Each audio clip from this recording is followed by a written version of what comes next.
What's up everybody and welcome to the channel. Today we're going to take a look at the all-new 2024 Ford Mustang GT Premium. This one's finished off in rapid red metallic. MSRP is around $56,000. This one has a few really cool options.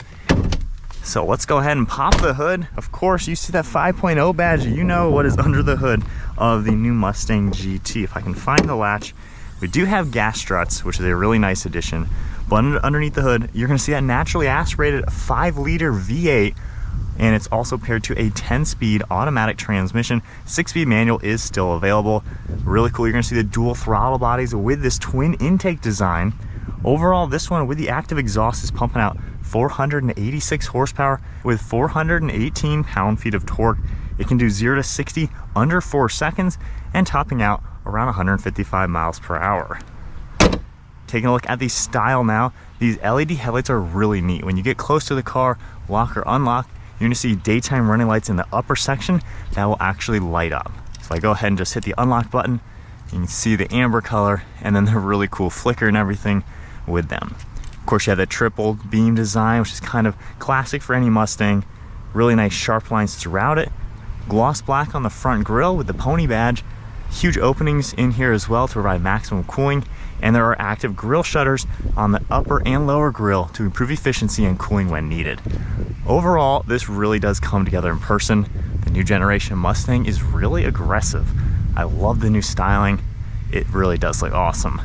Up on top, you're gonna see some sharp lines throughout the hood, functional heat extraction vent right in the center, and it still looks like a Mustang, so they've continued a lot of that heritage of what makes this car so famous. And then at the side, this has an upgraded set of 19-inch wheels and the Brembo brakes. May not come off on camera, but there is hardly any clearance with those calipers. They are absolutely massive stuffed into this wheel. Really nice sharp lines throughout it, 5.0 badge, and then a nice side skirt that matches the front splitter with that black plastic material. You're also gonna see the body color mirrors with the LED turn signal, body color door handles, some black trim surrounding the windows, then sharp lines up on the roof. Now, being the coupe, this is that fastback design. You can just see the traditional Mustang appearance to it. It is slightly longer than the previous generations. You can tell that trunk sticks out a little bit farther. In back, you're gonna see some pretty sharp body lines as well for the rear fenders. All flows together really well. Now this one, for no cost option, you can do a spoiler delete. So basically it takes off the addition of the spoiler, but you can see how everything is designed. Very sharp back here, super unique, and you still get those triple beam LED taillights. They are 3-dimensional, really cool look. You can see them glowing with the color. And then in back, you got that GT badge, backup camera, and then more sharp lines all throughout it. Diffusers all finished off in the same plastic material. Quad-tipped exhaust, reverse light in the center, all of your parking sensors. And then there are some tricks up this Mustang sleeve. Not only do we have remote start, we have remote rev. So let's go ahead and check that out.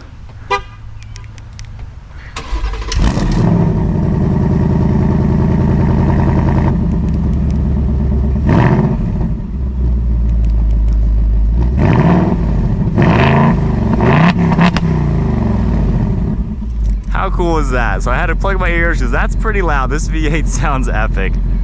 But what the heck, remote rev on your Mustang GT. That is neat. Now, from here, let's go ahead and take a look at the trunk.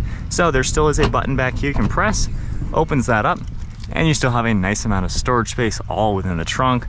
Subwoofer down below as well, and there then even is storage down here. So practical and roomy as you would expect from a Mustang, and then easily closing that down. Now we have the remote access and everything. It'll automatically unlock. And let's go right to the back seats. So there's a lever on the back side. We can just pull that.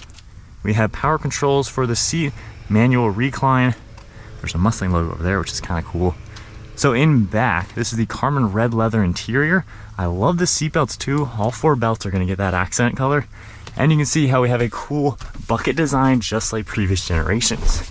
So sitting here at 5'11", needless to say, not much headroom and not gonna be the best legroom as well.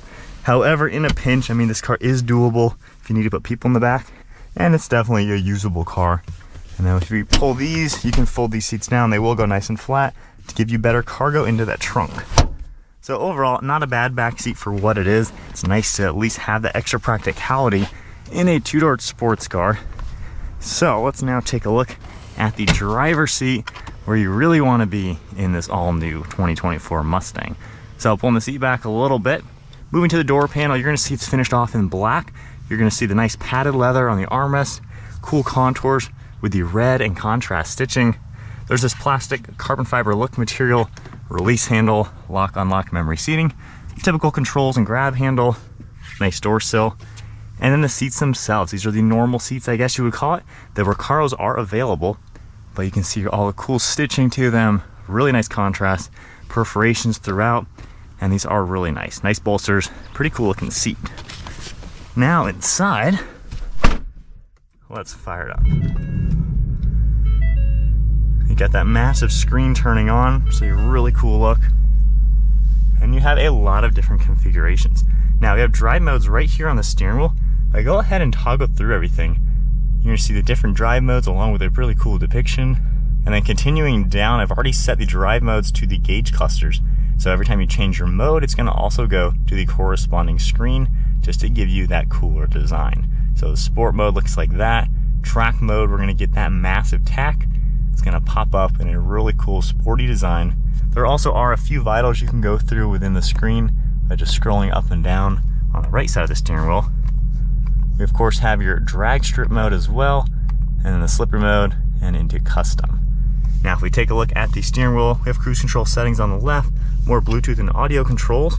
You can also toggle this one to adjust your steering feel. Paddle shifters on the back, your typical stocks, headlight controls, and then more of that carbon material. The premiums are going to have this nice massive screen. The base models will have two individuals. Not everybody likes it, however, honestly in person, it really does fit the interior and I think it looks pretty sweet. You have more of that carbon material, and then moving to the infotainment screen, let's tap this Mustang logo down here because there's a few more gauges you can play with. So if we scroll all the way down, the Fox body one is a pretty neat one. Got that old school design. At night it's going to light up green as well, which is a really cool touch. The calm screen, it'll also show you over here, give you a center tack, of course track and sport and normal, which is all really sweet. Now we have auxiliary gauges, you're able to view a few more vitals within the car. Then the custom mode, you can also further adjust how you'd like everything to adjust. We have the active exhaust, gauges, steering and traction control, and then track apps as well. Now for the main screen here for your home menu, you can see we have navigation, a few more. Then we have toggles on the right side that you're going to go through to adjust all the typical aspects.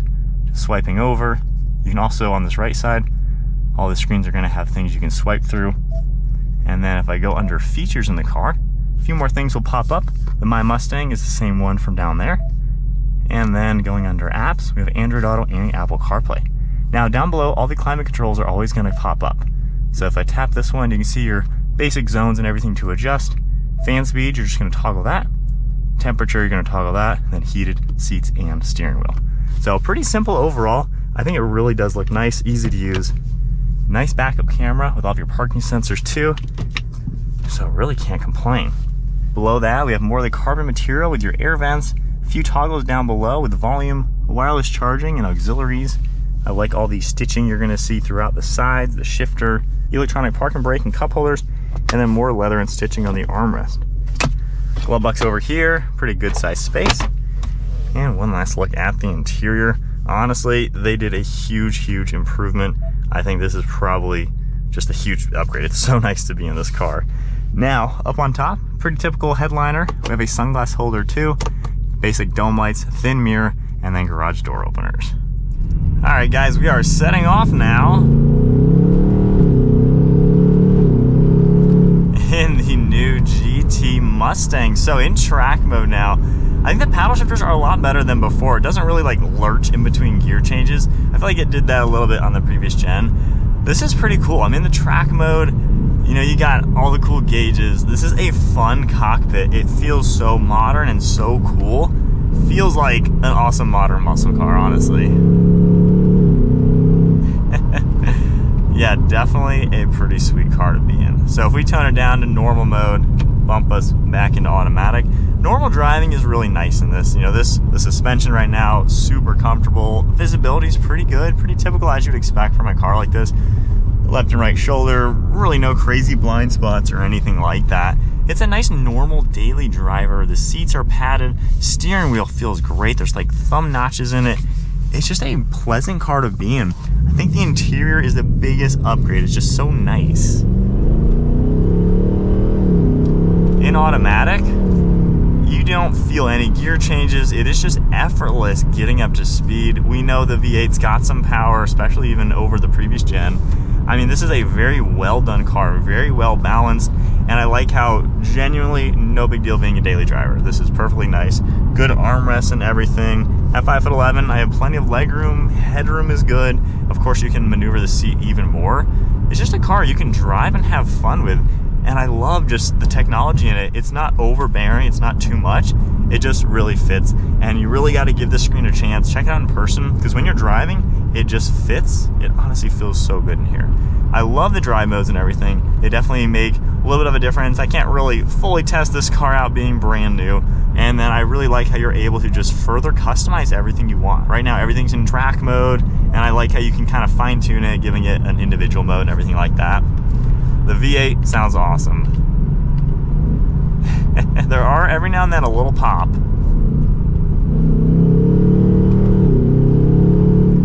But smooth power delivery. Of course, if we were to get up to the 7,500 RPM red line, this thing would just roar. But even just short shifting in it, it's well done and a pretty fun car. The Brembos also, whoa. Yeah, they work pretty darn well. They are huge, as you saw. I mean, this car just well done. And even on a chillier day, it's like 50 degrees out, you know, not full throttling it, it does maintain traction pretty well.